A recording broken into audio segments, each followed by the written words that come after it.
اب تک جو گفتگو ہے اطاعت قائم آل محمد کے عنوان سے،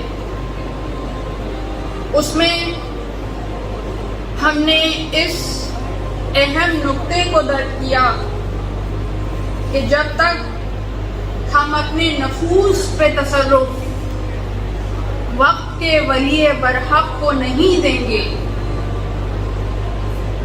تب تک ہمارا تزکیہ نفس ممکن نہیں ہے۔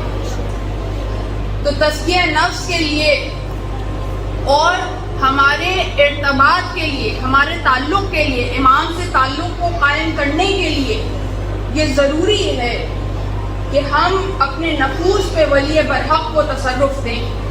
امام برحق جو وقت کا امام ہے، جب ہم یہ چاہتے ہیں کہ اس سے تعلق استوار کریں، تو پھر سب سے پہلے اپنی مرضی کو ختم کر کے، اپنی انانیت کو ختم کر کے، اپنی چاہتوں کو ختم کر کے، جو محبوب ہے اس کی چاہتوں کو پیش نظر رکھنا ہوگا۔ محبوب کے دیے ہوئے سانچے میں ڈھل جائیں گے تو پھر دنیا میں بھی کامیابی ہے، آخرت میں بھی کامیابی ہے۔ اور وہ خواب کے جو ہم دیکھتے ہیں کہ ہم امام کے لشکر میں شامل ہو جائیں، ہم ناصرہ امام بنیں، یہ خواب دیکھتے ہیں نا، ہر شیعہ کا یہ خواب ہے۔ تو خواب شرمندہ تعبیر تبھی ہوا کرتے ہیں کہ جب خواب کو عملی شکل دی جائے، محنت کی جائے، اور فقط محنت نہ کی جائے۔ ایک بہت بڑے اسکالر نے یہ جملہ کہا تھا کہ مشہور ایک پروورب ہے، کہاوت ہے کہ محنت کرو کامیاب ہو جاؤ گے۔ ایسا ہے یا نہیں؟ محنت کرو کامیاب ہو جاؤ گے، لیکن دیکھیں محنت تو گدھا بھی کرتا ہے، مگر انسان میں اور گدھے میں فرق یہ ہے کہ چونکہ پروردگار عالم نے انسان کو اشرف المخلوقات بنایا ہے، عقل جیسی نعمت سے نوازا ہے کہ جو کسی اور ذی-روح کے پاس نہیں ہے، عقل جیسی نعمت۔ تو جب عقل جیسی نعمت سے نوازا ہے تو اب ہمارے لیے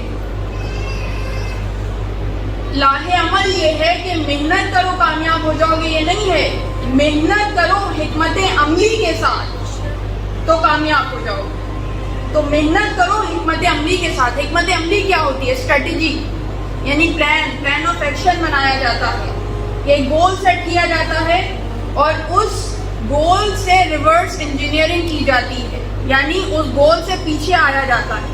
ایک گول ہے، ایک منزل ہے جہاں ہمیں پہنچنا ہے، سب سے پہلے اس کا تعین کیا جاتا ہے، اور اس میں بحث نہیں ہے کہ وہ گول بہت بڑا ہے، بہت چھوٹا ہے، ہم اس کے قابل ہیں یا نہیں ہیں۔ قابل تو اللہ نے ہمیں بنایا ہے، قابلیت تو اللہ نے ہمیں دے دی ہے۔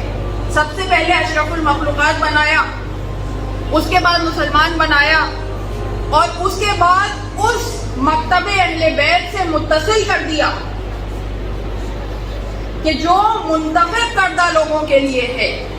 تو منتخب تو پروردگار عالم نے ہمیں کر دیا، قابلیت تو ہمیں دے دی، تو قابلیت ہمارے اندر موجود ہے۔ تو اس میں شک نہ کریں کہ کون سی منزل، کون سا گول کتنا بلند ہے، ہر بلندی کو ہم پا سکتے ہیں، بلکہ اگر آپ ایک مرتبہ اس منزل کی طرف قدم بڑھائیں گے تو منزل آپ کے قدم چومے گی، بلندی آپ کی طرف آئے گی، مگر اسٹریٹجی ضروری ہے، پلاننگ ضروری ہے کہ آپ نے ایک ہدف کا تعین کیا، گول بنایا۔